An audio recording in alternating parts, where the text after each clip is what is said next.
ನಮ್ಮ ಈ ಅವಲೋಕನದಲ್ಲಿ ಆ ಜ್ಞಾನ, ಪ್ರಕಾಶ, ಆ ದೈವಿಕ ಸತ್ಯವನ್ನ ಆಹ್ವಾನಿಸುವ ಒಂದು ಬಹಳ ಮುಖ್ಯವಾದ ಮಂತ್ರದ ಬಗ್ಗೆ ಮಾತಾಡೋಣ. ಹೌದು, ನಮ್ಮ ಇಂದಿನ ಚರ್ಚೆಗೆ ಆಧಾರ ಗಾಯತ್ರಿ ಚೈತನ್ಯ ಅನ್ನೋ ಗ್ರಂಥ. ಇದರಲ್ಲಿ ಗಾಯತ್ರಿ ಮಂತ್ರದ ಮಹಿಮೆ, ಅದರ ಹಿಂದಿನ ತತ್ವ, ಆಮೇಲೆ ಅದನ್ನ ಅನುಷ್ಠಾನ ಮಾಡಿದ್ರೆ ಏನೆಲ್ಲ ಫಲ ಸಿಗುತ್ತೆ ಅನ್ನೋದರ ಬಗ್ಗೆ ತುಂಬಾ ವಿಸ್ತಾರವಾಗಿ ಹೇಳಿದ್ದಾರೆ. ಸರಿ, ನಮ್ಮ ಉದ್ದೇಶ ಏನಂದ್ರೆ ಈ ಗ್ರಂಥದಲ್ಲಿರೋ ಅಂಶಗಳನ್ನ ಸುಮ್ನೆ ಪಟ್ಟಿ ಮಾಡೋದಲ್ಲ, ಅದರ ಹಿಂದಿನ ಆಲೋಚನೆನ ಅರ್ಥ ಮಾಡ್ಕೊಳ್ಳೋದು. ಈ ಮಂತ್ರವನ್ನ ಸಪ್ತಕೋಟಿ ಮಹಾಮಂತ್ರಗಳ ಮೇರು ಅಂತ ಯಾಕೆ ಕರೀತಾರೆ? ಅಂದ್ರೆ ಕೋಟ್ಯಾಂತರ ಮಂತ್ರಗಳ ಶಿಖರ ಅಂತ.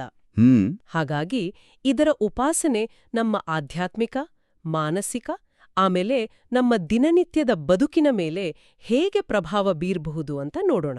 ಖಂಡಿತ. ಚರ್ಚೆ ಶುರು ಮಾಡೋ ಮೊದಲು ಗಾಯತ್ರಿ ಚೈತನ್ಯದ ಒಂದು ಮೂಲಭೂತ ವಿಚಾರವನ್ನ ಗಮನಿಸಬೇಕು. ಅದು ಹೇಳೋದೇನೆಂದ್ರೆ, ಗಾಯತ್ರಿ ಅನ್ನೋದು ಕೇವಲ ಒಂದು ಛಂದಸ್ಸು ಅಲ್ಲ, ಅದು ಪರಬ್ರಹ್ಮದ ಅಂದ್ರೆ ಆ ಅಂತಿಮ ಸತ್ಯದ ಒಂದು ಶಬ್ದರೂಪ. ಓ, ಅಂದ್ರೆ ಇದನ್ನ ಕೇವಲ ಒಂದು ಪ್ರಾರ್ಥನೆ ಅಂತ ನೋಡಬಾರ್ದು. ಹೌದು, ಇದೊಂದು ಶಕ್ತಿ ಸ್ವರೂಪ ಅಂತ ಪರಿಗಣಿಸಬೇಕು ಅಲ್ವಾ? ನಿಖರವಾಗಿ. ಈ ಗ್ರಂಥ ಅದನ್ನ ಒಂದು ಜ್ಯೋತಿಗೆ ಹೋಲಿಸುತ್ತೆ. ಇದು ಮನುಷ್ಯರನ್ನ ಸತ್ಕರ್ಮದ ಕಡೆಗೆ ಪ್ರೇರೇಪಿಸುತ್ತೆ, ಆ ಪರಮಾತ್ಮನ ಗುಣಗಳನ್ನ ಪ್ರತಿಬಿಂಬಿಸುತ್ತೆ, ಆಮೇಲೆ ನಕಾರಾತ್ಮಕತೆಯನ್ನ ದೂರ ಮಾಡುತ್ತೆ ಅಂತ ಹೇಳಲಾಗಿದೆ. ಹಾಗಾಗಿ ಈ ಚರ್ಚೆಯಲ್ಲಿ ನಾವು ವ್ಯಕ್ತಿಯ ಮೇಲೆ ಮತ್ತೆ ಇಡೀ ಸಮಾಜದ ಮೇಲೆ ಇದರ ಪ್ರಭಾವ ಹೇಗಿರಬಹುದು ಅಂತ ನೋಡೋಣ. ಹಾಗಾದ್ರೆ ಮೊದಲನೇ ಮತ್ತು ಅತಿ ಸಹಜವಾದ ಪ್ರಶ್ನೆಯಿಂದಲೇ ಶುರು ಮಾಡೋಣ. ಗಾಯತ್ರಿ ಚೈತನ್ಯದ ಪ್ರಕಾರ ಇದನ್ನು ಯಾರೂ ಜಪಿಸಬಹುದು? ಏನಾದ್ರೂ ನಿರ್ಬಂಧಗಳಿವೆಯಾ? ಇದು ಬಹಳ ಮುಖ್ಯವಾದ ಪ್ರಶ್ನೆ. ಈ ಗ್ರಂಥ ಈ ವಿಷಯದಲ್ಲಿ ತುಂಬಾ ಸ್ಪಷ್ಟವಾಗಿದೆ. ಗಾಯತ್ರಿ ಮಂತ್ರದ ಅನುಷ್ಠಾನಕ್ಕೆ ಪಾತ್ರ ಅಪಾತ್ರ, ಜಾತಿ, ಲಿಂಗ, ವಯಸ್ಸು ಈ ಯಾವ ಭೇದವೂ ಇಲ್ಲ. ಎಲ್ಲರೂ ಇದನ್ನ ಜಪಿಸಬಹುದು ಅಂತ ಒತ್ತಿ ಹೇಳುತ್ತೆ. ಇದೊಂದು ಸಾರ್ವತ್ರಿಕ ಆಧ್ಯಾತ್ಮಿಕ ಸಾಧನ. ಇದು ಗಮನಾರ್ಹವಾದ ಅಂಶ. ಯಾಕೆಂದ್ರೆ ಸಾಮಾನ್ಯವಾಗಿ ಇಂಥ ವಿಷಯಗಳಲ್ಲಿ ಕಟ್ಟುನಿಟ್ಟಿನ ನಿಯಮಗಳಿರ್ತವೆ. ಆದ್ರೆ ಈ ಗ್ರಂಥ ಅದನ್ನ ಎಲ್ಲರಿಗೂ ಮುಕ್ತವಾಗಿಸ್ತಿದೆ. ಇದೇ ಗ್ರಂಥದಲ್ಲಿ ಇನ್ನೊಂದು ಕುತೂಹಲಕಾರಿ ಹೇಳಿಕೆ ಇದೆ. ಗಾಯತ್ರಿ ಮಂತ್ರವನ್ನ ಜಪಿಸಿಯೇ ಬೇರೆ ಮಂತ್ರಗಳನ್ನ ಜಪಿಸ್ಬೇಕು, ಇಲ್ಲ ಅಂದ್ರೆ ಪೂರ್ಣ ಫಲ ಸಿಗಲ್ಲ ಅಂತ. ಇದರ ಅರ್ಥವೇನು? ಇದು ಗಾಯತ್ರಿಯನ್ನ ಉಳಿದೆಲ್ಲ ಮಂತ್ರಗಳಿಗಿಂತ ಶ್ರೇಷ್ಠ ಅಂತ ಸ್ಥಾಪಿಸ್ತಿದ್ಯಾ? ಒಂದು ರೀತಿಯಲ್ಲಿ ಹೌದು. ಅದನ್ನ ಮಂತ್ರಗಳ ತಾಯಿ ಅಂತಾನೂ ಕರೀತಾರೆ. ಇದರ ಹಿಂದಿನ ತತ್ವ ಏನಂದ್ರೆ, ಗಾಯತ್ರಿ ಮಂತ್ರ ಬುದ್ಧಿಯನ್ನ ಅಂದ್ರೆ ವಿವೇಚನಾ ಶಕ್ತಿಯನ್ನ ಪ್ರೋತ್ಸಾಹಿಸುವ ಪ್ರಾರ್ಥನೆ. ಯಾವುದೇ ಸಾಧನೆ ಮಾಡೋಕ್ ಮೊದಲು ಶುದ್ಧವಾದ, ತೀಕ್ಷ್ಣವಾದ ಬುದ್ಧಿ ಬೇಕು ಅಲ್ಲ? ಹೌದು. ಆ ಅಡಿಪಾಯವನ್ನ ಗಾಯತ್ರಿ ಹಾಕಿಕೊಡುತ್ತೆ ಅನ್ನೋದು ಗಾಯತ್ರಿ ಚೈತನ್ಯದ ನಿಲುವು. ಸರಿ, ಅದು ತಾರ್ಕಿಕವಾಗಿ ಕೇಳಿಸ್ತೆ. ನೀವು ಮೊದಲೇ ಹೇಳಿದ ಹಾಗೆ ಇದು ಕೇವಲ ವೈಯಕ್ತಿಕ ಸಾಧನೆಯಲ್ಲ, ಇದರಲ್ಲಿ ಸಮಷ್ಟಿಯ ಪ್ರಜ್ಞೆ ಇದೆ ಅಂತ. ಅದನ್ನ ಸ್ವಲ್ಪ ವಿವರಿಸ್ತೀರಾ? ಖಂಡಿತ. ಮಂತ್ರದಲ್ಲಿ ಬರುವ ನಹ ಅನ್ನೋ ಶಬ್ದವನ್ನ ಗಮನಿಸಿ. ಅದರರ್ಥ ನನ್ನ ಅಂತಲ್ಲ, ನಮ್ಮೆಲ್ಲರ ಅಂತ. ಓ, ಧಿಯೋ ಯೋನಃ ಪ್ರಚೋದಯಾತ್ ಅಂದ್ರೆ ನಮ್ಮೆಲ್ಲರ ಬುದ್ಧಿಯನ್ನ ಪ್ರಚೋದಿಸಲಿ ಅಂತ. ಇದೊಂದು ಸಾಮೂಹಿಕ ಪ್ರಾರ್ಥನೆ. ಜಪಿಸುವ ವ್ಯಕ್ತಿ ತನಗಾಗಿ ಮಾತ್ರ ಅಲ್ಲ, ಇಡೀ ಲೋಕದ ಒಳಿತಿಗಾಗಿ ಪ್ರಾರ್ಥಿಸ್ತಾನೆ. ಇದು ಈ ಮಂತ್ರಕ್ಕೆ ಒಂದು ವಿಶಾಲವಾದ ದೃಷ್ಟಿಕೋನವನ್ನ ಕೊಡುತ್ತೆ. ಕೇವಲ ನಾನು ಅನ್ನೋ ಸಂಕುಚಿತ ಭಾವನೆಯಿಂದ ನಾವು ಅನ್ನೋ ವಿಸ್ತಾರವಾದ ಭಾವನೆಗೆ. ಹೌದು ಹೌದು. ಅದಕ್ಕಾಗಿಯೇ ಇರ್ಬೋದು ವೇದ, ಉಪನಿಷತ್ತುಗಳಿಂದ ಹಿಡಿದು ಗೀತೆಯವರೆಗೂ ಇದರ ಮಹತ್ವವನ್ನ ಉಲ್ಲೇಖಿಸಿದ್ದಾರೆ. ಗಾಯತ್ರಿ ಚೈತನ್ಯದಲ್ಲಿ ಈ ಮಂತ್ರದ ತರ್ಕಬದ್ಧವಾದ ಹಿರಿಮೆಯನ್ನ ಅರಿತ ನಾಸ್ತಿಕರು ಆಸ್ತಿಕರಾಗ್ತಾರೆ ಅನ್ನೋ ಒಂದು ಬಲವಾದ ಹೇಳಿಕೆ ಇದೆ. ಹೌದು, ಯಾಕಂದ್ರೆ ಅದರ ಪ್ರಭಾವ ಕೇವಲ ನಂಬಿಕೆಯ ಮೇಲೆ ನಿಂತಿಲ್ಲ, ಅದು ಅನುಭವಕ್ಕೆ ಬರುವಂಥದ್ದು ಅಂತ ಈ ಗ್ರಂಥ ಪ್ರತಿಪಾದಿಸುತ್ತೆ. ಇದು ನಮ್ಮನ್ನ ಚರ್ಚೆಯ ಮುಂದಿನ ಹಂತಕ್ಕೆ ಅಂದ್ರೆ ಆಂತರಿಕ ಪರಿವರ್ತನೆಯ ಹಂತಕ್ಕೆ ಕರ್ಕೊಂಡು ಹೋಗುತ್ತೆ. ಸರಿ, ನಾವು ಈ ಮಂತ್ರದ ಸಾರ್ವತ್ರಿಕತೆ ಬಗ್ಗೆ ಮಾತಾಡಿದ್ವಿ. ಈಗ ಇದನ್ನ ಜಪಿಸುವ ವ್ಯಕ್ತಿಯ ಒಳಗೆ ನಿಖರವಾಗಿ ಏನು ಬದಲಾವಣೆಗಳಾಗ್ತವೆ? ಆ ಆಂತರಿಕ ಪರಿವರ್ತನೆ ಬಗ್ಗೆ ನನಗೆ ಹೆಚ್ಚು ಕುತೂಹಲ ಇದೆ. ಗಾಯತ್ರಿ ಚೈತನ್ಯದ ಪ್ರಕಾರ ಆಂತರಿಕ ಪರಿವರ್ತನೆಯ ಮೊದಲ ಹೆಜ್ಜೆ ಶುದ್ಧೀಕರಣ. ಗಾಯತ್ರಿ ಉಪಾಸನೆಯಲ್ಲಿರೋರು ಮೊದಲ ತಮ್ಮನ್ನ ತಾವು ಪಾವನರನ್ನಾಗಿಸ್ಕೊಳ್ತಾರೆ. ಅಷ್ಟೇ ಅಲ್ಲ, ಅವರ ಸಾನ್ನಿಧ್ಯಕ್ಕೆ ಬರುವ ಇತರರನ್ನೂ ಪಾವನರನ್ನಾಗಿಸುವಂಥ ಒಂದು ಪ್ರಭಾವಳಿ ಅಂದ್ರೆ ಓರಾ ಅವರಲ್ಲಿ ಬೆಳೆಯುತ್ತೆ. ಒಂದ್ ನಿಮಿಷ, ಅಂದ್ರೆ ಇದು ಕೇವಲ ಮಾನಸಿಕ ಶುದ್ಧತೆ ಅಲ್ಲ, ಅದಕ್ಕಿಂತ ಮೀರಿದ ಒಂದು ಶಕ್ತಿ ಅಂತಲ್ಲ? ಇದೇ ಗ್ರಂಥದಲ್ಲಿ ಒಂದು ಬಲವಾದ ಸಾಲಿದೆ. ಈ ಮಂತ್ರ ಮನುಷ್ಯರಲ್ಲಿರೋ ಪಶುತ್ವವನ್ನ ನಾಶ ಮಾಡಿ ದೈವತ್ವದ ಕಡೆಗೆ ಕರ್ಕೊಂಡು ಹೋಗುತ್ತೆ ಅಂತ. ಈ ಪಶುತ್ವ ಮತ್ತು ದೈವತ್ವ ಅನ್ನೋ ಪದಗಳನ್ನ ನಮ್ಮ ದೈನಂದಿನ ಭಾಷೆಯಲ್ಲಿ ಹೇಗೆ ಅರ್ಥ ಮಾಡ್ಕೋಬಹುದು? ಒಳ್ಳೆ ಪ್ರಶ್ನೆ. ಪಶುತ್ವ ಅಂದ್ರೆ ನಮ್ಮ ಮೂಲಭೂತ ಪ್ರವೃತ್ತಿಗಳು. ಅಂದ್ರೆ ಹತೋಟಿ ಇಲ್ಲದ ಕೋಪ, ಅಸೂಯೆ, ಸ್ವಾರ್ಥ, ದುರಾಸೆ ಇವೆಲ್ಲ. ದೈವತ್ವ ಅಂದ್ರೆ ಉನ್ನತ ಗುಣಗಳು, ಕರುಣೆ, ವಿವೇಕ, ಸಂಯಮ, ನಿಸ್ವಾರ್ಥತೆ. ಗಾಯತ್ರಿ ಚೈತನ್ಯ ಹೇಳೋದೇನಂದ್ರೆ ಈ ಮಂತ್ರದ ಜಪ ಅನ್ನೋದು ಕೇವಲ ಒಂದು ಕ್ರಿಯೆ ಅಲ್ಲ, ಅದೊಂದು ಆಂತರಿಕ ಸಂಘರ್ಷವನ್ನ ಗೆಲ್ಲುವ ಪ್ರಕ್ರಿಯೆ. ಅದು ನಮ್ಮೊಳಗಿನ ಪ್ರಾಣಿಸಹಜ ಗುಣಗಳನ್ನು ಹತ್ತಿಕ್ಕಿ ದೈವೀ ಗುಣಗಳನ್ನು ಜಾಗೃತಗೊಳಿಸುವ ಒಂದು ವೇಗವರ್ಧಕ. ಅಂದ್ರೆ ಇದೊಂದು ವ್ಯಕ್ತಿತ್ವ ವಿಕಾಸನದ ಸಾಧನ. ಇದು ಸಾಧಕನ ಉದ್ದೇಶದ ಮೇಲೆ ಅವಲಂಬಿತವಾಗಿರುತ್ತಾ? ಅಂದ್ರೆ ಲೌಕಿಕ ಬಯಕೆಗಳಿಗೆ ಜಪಿಸಿದ್ರೆ ಒಂದು ರೀತಿ, ಆಧ್ಯಾತ್ಮಿಕ ಉನ್ನತಿಗೆ ಜಪಿಸಿದ್ರೆ ಇನ್ನೊಂದು ರೀತಿ ಫಲ ಸಿಗುತ್ತಾ? ಖಂಡಿತ. ಗಾಯತ್ರಿ ಚೈತನ್ಯ ಇದನ್ನ ಸ್ಪಷ್ಟವಾಗಿ ಹೇಳುತ್ತೆ. ಕಾಮನಾ ಸಹಿತವಾಗಿ, ಅಂದ್ರೆ ಒಂದು ನಿರ್ದಿಷ್ಟ ಬಯಕೆಯನ್ನು ಇಟ್ಕೊಂಡು ಜಪಿಸಿದ್ರೆ ಇಷ್ಟಾರ್ಥ ಸಿದ್ಧಿಯಾಗುತ್ತೆ. ಅದೇ ಕಾಮನಾ ರಹಿತವಾಗಿ, ಯಾವುದೇ ಬಯಕೆ ಇಲ್ಲದೆ ಕೇವಲ ಕರ್ತವ್ಯ ಅಂತ ಜಪಿಸಿದ್ರೆ ಅದು ಆಧ್ಯಾತ್ಮಿಕ ಉನ್ನತಿಗೆ ಕಾರಣವಾಗಿ ಬ್ರಹ್ಮಲೋಕ ಪ್ರಾಪ್ತಿಯಾಗುತ್ತೆ ಅಂತ ಹೇಳಲಾಗಿದೆ. ಇಲ್ಲಿ ಆಯ್ಕೆ ಸಾಧಕನಿಗೆ ಬಿಟ್ಟಿದ್ದು. ಸರಿ, ಈಗ ಮಾನಸಿಕ ಮತ್ತು ಬೌದ್ಧಿಕ ಮಟ್ಟದಲ್ಲಾಗೋ ಬೆಳವಣಿಗೆಗಳ ಬಗ್ಗೆ ಮಾತಾಡೋಣ. ಈ ಗ್ರಂಥ ಮಂತ್ರದಲ್ಲಿ ಜ್ಞಾನ, ಕರ್ಮ, ಉಪಾಸನೆ ಮತ್ತು ಭಕ್ತಿಯ ಬೀಜರೂಪ ಇದೆ ಅಂತ ಹೇಳುತ್ತೆ. ಈ ಪರಿಕಲ್ಪನೆಗಳ ಬಗ್ಗೆ ಹೆಚ್ಚು ಗೊತ್ತಿಲ್ಲದವರಿಗಾಗಿ ಇದರ ಅರ್ಥವನ್ನ ಸ್ವಲ್ಪ ಸರಳವಾಗಿ ವಿವರಿಸ್ತೀರಾ? ಖಂಡಿತ. ಬೀಜರೂಪ ಅಂದ್ರೆ ಒಂದು ಸಣ್ಣ ಬೀಜದಲ್ಲಿ ಒಂದು ದೊಡ್ಡ ಮರ ಅಡುಗಿರುವ ಹಾಗೆ. ಈ ಮಂತ್ರದಲ್ಲಿ ಆಧ್ಯಾತ್ಮಿಕ ಪಯಣದ ಎಲ್ಲಾ ಪ್ರಮುಖ ಮಾರ್ಗಗಳ ಸಾರ ಅಡಗಿದೆ. ಜ್ಞಾನ ಅಂದ್ರೆ ಅರಿವು, ಕರ್ಮ ಅಂದ್ರೆ ನಿಸ್ವಾರ್ಥ ಸೇವೆ, ಉಪಾಸನೆ ಅಂದ್ರೆ ಏಕಾಗ್ರತೆಯಿಂದ ಮಾಡೋ ಆರಾಧನೆ, ಮತ್ತು ಭಕ್ತಿ ಅಂದ್ರೆ ಪ್ರೀತಿ ಮತ್ತು ಶರಣಾಗತಿ. ಈ 4 ಮಾರ್ಗಗಳ ಮೂಲತತ್ವಗಳು ಗಾಯತ್ರಿ ಮಂತ್ರದ ಕಂಪನ ಮತ್ತು ಅರ್ಥದಲ್ಲಿದೆ. ಹಾಗಾಗಿ ಇದನ್ನ ಜಪಿಸೋದ್ರಿಂದ ಸಾಧಕನಿಗೆ ವಿವೇಕ ಮತ್ತು ವೈರಾಗ್ಯ ಸಹಜವಾಗಿ ಬೆಳೆಯುತ್ತೆ. ಇದು ಕೇವಲ ತಾತ್ವಿಕ ಅಥವಾ ಭಾವನಾತ್ಮಕ ಬದಲಾವಣೆನಾ? ಅಥವಾ ಇದರಿಂದ ಗ್ರಹಿಕೆಯ ಸಾಮರ್ಥ್ಯ ಏನಾದ್ರೂ ಹೆಚ್ಚಾಗುತ್ತಾ? ಉದಾಹರಣೆಗೆ ಇಂಟ್ಯೂಷನ್ ಅಂದ್ರೆ ಅಂತಹ ಸ್ಫುರಣೆ. ಅದಕ್ಕೂ ಮೀರಿದ್ದು. ಗಾಯತ್ರಿ ಚೈತನ್ಯ ಈ ಸಾಧನೆಯಿಂದ ಅಂತಹ ಶಕ್ತಿ ಅಂದ್ರೆ ಇಂಟ್ಯೂಷನ್ ಖಂಡಿತವಾಗಿಯೂ ವೃದ್ಧಿಯಾಗುತ್ತೆ ಅಂತ ಸ್ಪಷ್ಟವಾಗಿ ಹೇಳುತ್ತೆ. ಸಾಧಕರ ಅಂತರಂಗದಲ್ಲಿ ಒಂದು ಸಾತ್ವಿಕ ಚೈತನ್ಯ ಜ್ಯೋತಿ ಪ್ರಕಟವಾಗುತ್ತೆ ಅನ್ನೋ ಒಂದು ಕಾವ್ಯಾತ್ಮಕ ವಿವರಣೆ ಇದೆ.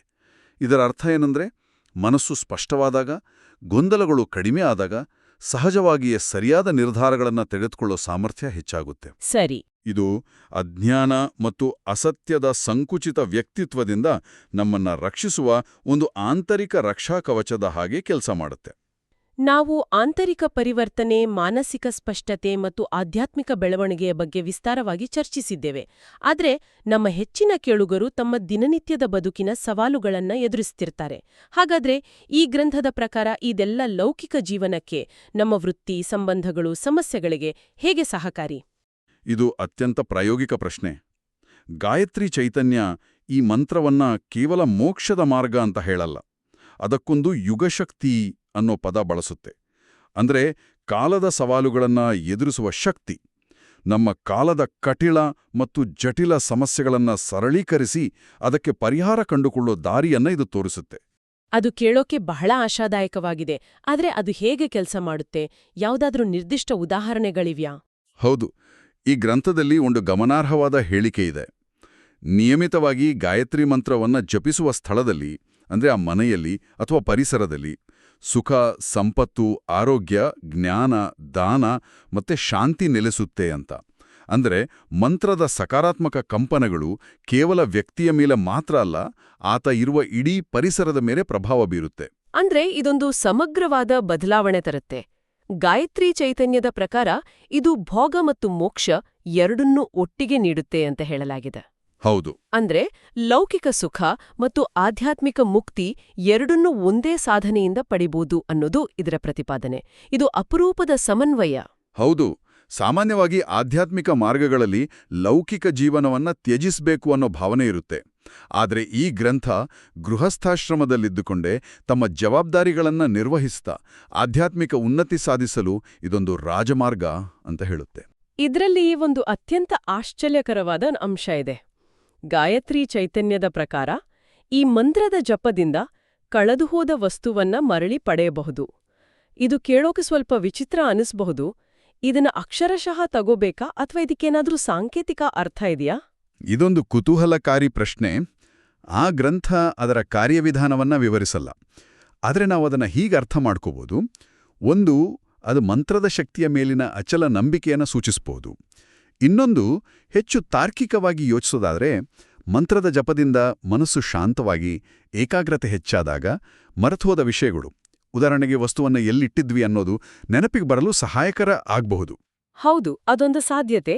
ಹಾಗೆ ವೃತ್ತಿಪರ ಕೌಶಲ್ಯಗಳ ಬಗ್ಗೆ ಏನೂ ಹೇಳಲಾಗಿದೆ? ಇದು ನಮ್ಮ ಕೆಲಸದ ಮೇಲೆ ಹೇಗೆ ಪ್ರಭಾವ ಬೀರಬಹುದು? ಗಾಯತ್ರಿ ಜಪದಿಂದ ವೃತ್ತಿಗೆ ಸಂಬಂಧಪಟ್ಟ ಶಾಸ್ತ್ರಗಳಲ್ಲಿ ಪರಿಣಿತಿ ಸಾಧಿಸಬಹುದು ಅಂತ ಗಾಯತ್ರಿ ಚೈತನ್ಯ ಹೇಳುತ್ತೆ. ಉದಾಹರಣೆಗೆ ಶಿಲ್ಪಶಾಸ್ತ್ರ, ವಿಜ್ಞಾನ, ಸಂಗೀತ, ಚಿತ್ರಕಲೆ, ಹೀಗೆ ಯಾವುದೇ ಸೃಜನಾತ್ಮಕ ಅಥವಾ ಬೌದ್ಧಿಕ ಕ್ಷೇತ್ರದಲ್ಲಿ ಇದು ಸಹಾಯ ಮಾಡುತ್ತೆ.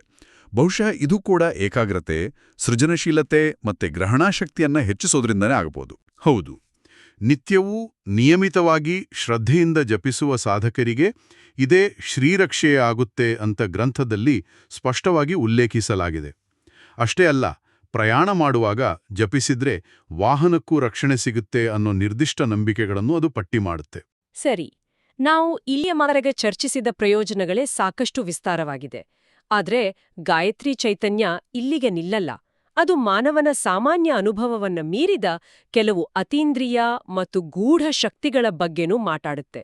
ಈಗ ನಾವು ಚರ್ಚಿಸಲಿರೋ ವಿಷಯಗಳು ನಮ್ಮ ದೈನಂದಿನ ಅನುಭವಕ್ಕೆ ಸ್ವಲ್ಪ ಮೀರಿದಂತೆ ಅನಿಸಬಹುದು. ಹೌದು, ಈ ಭಾಗಗಳು ಸಾಧನೆಯ ಉನ್ನತ ಹಂತಗಳನ್ನ ಮತ್ತು ಅದರಿಂದ ಪ್ರಕಟವಾಗಬಹುದಾದ ಸಿದ್ಧಿಗಳನ್ನ ವಿವರಿಸ್ತವೆ.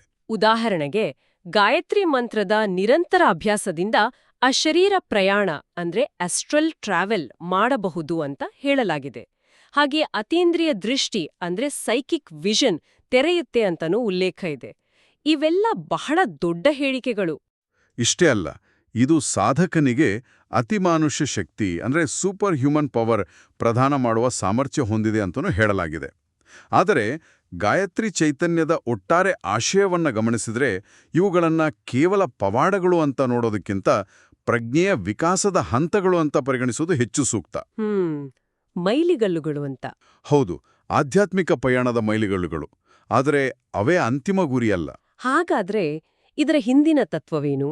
ಈ ರೀತಿಯ ಅಸಾಮಾನ್ಯ ಶಕ್ತಿಗಳು ಹೇಗೆ ಪ್ರಕಟವಾಗುತ್ತವೆ ಅಂತ ಈ ಗ್ರಂಥ ಏನಾದ್ರೂ ವಿವರಿಸುತ್ತಾ? ಒಂದು ಸುಂದರವಾದ ರೂಪಕದ ಮೂಲಕ ವಿವರಿಸುತ್ತೆ. ಈ ಮಂತ್ರದ ಜಪ ಒಂದು ದೈವಿಕ ಚುಂಬಕದ ಹಾಗೆ ಕೆಲಸ ಮಾಡುತ್ತೆ.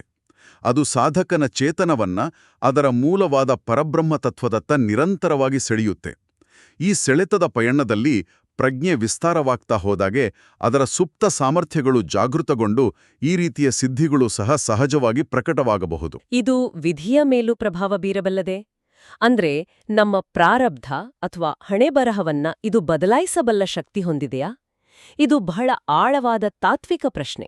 ಹೌದು, ಗಾಯತ್ರಿ ಚೈತನ್ಯವು ಈ ಮಂತ್ರವಿಧಿ ಲಿಖಿತವನ್ನ ಮಾರ್ಪಡಿಸಬಲ್ಲ ಅಥವಾ ಕನಿಷ್ಠ ಪಕ್ಷ ಪ್ರಾರಬ್ಧ ಕರ್ಮದ ಕೆಟ್ಟ ಪರಿಣಾಮಗಳನ್ನು ನಿವಾರಿಸಬಲ್ಲ ಶಕ್ತಿಯನ್ನ ಹೊಂದಿದೆ ಅಂತ ಪ್ರತಿಪಾದಿಸುತ್ತೆ. ಇದು ಮಂತ್ರದ ಅಪಾರ ಶಕ್ತಿಯ ಮೇಲಿನ ನಂಬಿಕೆಯ ಪರಾಕಾಷ್ಠೆ. ಇವೆಲ್ಲ ಅದ್ಭುತ ಫಲಗಳನ್ನ ಪಡೆಯೋಕೆ ಮಂತ್ರದ ಪ್ರತಿ ಪದದ ಅರ್ಥವನ್ನ ಸಂಪೂರ್ಣವಾಗಿ ತಿಳ್ಕೊಂಡಿರ್ಲೇಬೇಕಾ ಅಥವಾ ಕೇವಲ ಶ್ರದ್ಧೆಯಿಂದ ಜಪಿಸಿದ್ರೆ ಸಾಕೆ? ಇಲ್ಲ, ಅದೇ ಈ ಮಂತ್ರದ ಅತಿದೊಡ್ಡ ವಿಶಿಷ್ಟತೆ ಅಂತ ಗಾಯತ್ರಿ ಚೈತನ್ಯ ಹೇಳುತ್ತೆ. ಅದರ ಪ್ರಕಾರ ಮಂತ್ರದ ಅರ್ಥ ಸಂಪೂರ್ಣವಾಗಿ ತಿಳಿಯದಿದ್ರೂ ಕೇವಲ ಶ್ರದ್ಧೆಯೊಂದಿಗೆ ಸರಿಯಾದ ಉಚ್ಚಾರಣೆಯೊಂದಿಗೆ ಜಪ ಮಾಡಿದ ಮಾತ್ರದಿಂದಲೇ ಹಲವಾರು ಫಲಗಳು ಪ್ರಾಪ್ತಿಯಾಗುತ್ತವೆ. ಯಾಕಂದ್ರೆ ಶಬ್ದದ ಕಂಪನವೇ, ಆ ವೈಬ್ರೇಷನ್, ತನ್ನೊಳಗೆ ಒಂದು ಅಗಾಧವಾದ ಶಕ್ತಿಯನ್ನ ಹೊಂದಿದೆ. ಅರ್ಥಜ್ಞಾನವು ಅದರ ಪರಿಣಾಮವನ್ನ ಇನ್ನಷ್ಟು ಹೆಚ್ಚಿಸಬಹುದು, ಆದರೆ ಅದು ಕಡ್ಡಾಯವಲ್ಲ. ಹಾಗಾದ್ರೆ ನಮ್ಮ ಇಡೀ ಚರ್ಚೆಯನ್ನ ಒಟ್ಟುಗೂಡಿಸೋದಾದ್ರೆ ಗಾಯತ್ರಿ ಚೈತನ್ಯ ಗ್ರಂಥದ ದೃಷ್ಟಿಯಲ್ಲಿ ಗಾಯತ್ರಿ ಮಂತ್ರ ಕೇವಲ ಒಂದು ಪ್ರಾರ್ಥನೆಯಾಗಿ ಉಳಿಯಲ್ಲ. ಅದು ವ್ಯಕ್ತಿತ್ವ ಪರಿವರ್ತನೆಯ ಸಾಧನ, ಸಮಸ್ಯೆಗಳಿಗೆ ಪರಿಹಾರ ನೀಡುವ ಯುಗಶಕ್ತಿ, ಲೌಕಿಕ ಯಶಸ್ಸಿಗೆ ದಾರಿ ಮತ್ತು ಅಂತಿಮವಾಗಿ ಪ್ರಜ್ಞೆಯ ಗಡಿಗಳನ್ನ ವಿಸ್ತರಿಸುವ ಒಂದು ಗೂಢಮಾರ್ಗ. ಹೌದು, ಅದಕ್ಕಾಗಿಯೇ ಈ ಗ್ರಂಥ ಅದನ್ನ ಭೂಲೋಕದ ಕಾಮಧೇನು ಮತ್ತು ಕಲಿಯುಗದ ಕಲ್ಪವೃಕ್ಷ ಅಂತ ಬಣ್ಣಿಸ್ತೆ. ಅಂದ್ರೆ ಕೇಳಿದ್ದನ್ನು ಕೊಡುವ, ಬಯಸಿದ್ದನ್ನು ನೀಡುವ ಸಾಮರ್ಥ್ಯವುಳ್ಳದ್ದು ಎಂಬ ನಂಬಿಕೆ ಇದರ ಹಿಂದೆ ಇವೆ. ಅದ್ಭುತ. ನಮ್ಮ ಈ ಚರ್ಚೆಯು ಈ ಗ್ರಂಥದ ಹಲವು ಆಯಾಮಗಳನ್ನ ತೆರೆದಿಟ್ಟಿದೆ. ಕೊನೆಯದಾಗಿ ಕೇಳುಗರ ಆಲೋಚನೆಗೆ ಒಂದು ಪ್ರಶ್ನೆಯನ್ನ ಬಿಟ್ಟು ಹೋಗೋಣ. ಗಾಯತ್ರಿ ಚೈತನ್ಯದಲ್ಲಿ ಈ ಮಂತ್ರದ ಜಪದಿಂದ ಜೀವಾತ್ಮ ಮತ್ತು ಪರಮಾತ್ಮನ ನಡುವಿನ ಸಂಬಂಧದ ಬಗ್ಗೆ ಚಿಂತನೆ ಶುರುವಾಗುತ್ತೆ ಅಂತ ಹೇಳಲಾಗಿದೆ. ಹಾಗಾದರೆ ನಾವು ಇಲ್ಲಿವರೆಗೂ ಪಟ್ಟಿ ಮಾಡಿದ ಎಲ್ಲ ಲೌಕಿಕ ಮತ್ತು ಅಲೌಕಿಕ ಪ್ರಯೋಜನಗಳನ್ನ ಒಂದು ಕ್ಷಣ ಬದಿಗಿಟ್ಟು ಯೋಚಿಸಿದರೆ, ಒಂದು ಸರಳವಾದ ಜಪದಿಂದ ಆರಂಭವಾಗುವ ಈ ಪಯಣದ ನಿಜವಾದ ಉದ್ದೇಶವೇನು? ತನ್ನನ್ನು ತಾನು ಅರಿಯುವ ಮತ್ತು ಈ ಬ್ರಹ್ಮಾಂಡದ ಜೊತೆಗಿನ ತನ್ನ ಸಂಬಂಧವನ್ನು ತಿಳಿಯುವ ಈ ಆಂತರಿಕ ಪಯಣ, ಅದು ನಿಜವಾಗಿಯೂ ಏನನ್ನು ಒಳಗೊಂಡಿರಬಹುದು? ಇದು ಆಳವಾಗಿ ಆಲೋಚಿಸಬೇಕಾದ ವಿಷಯ.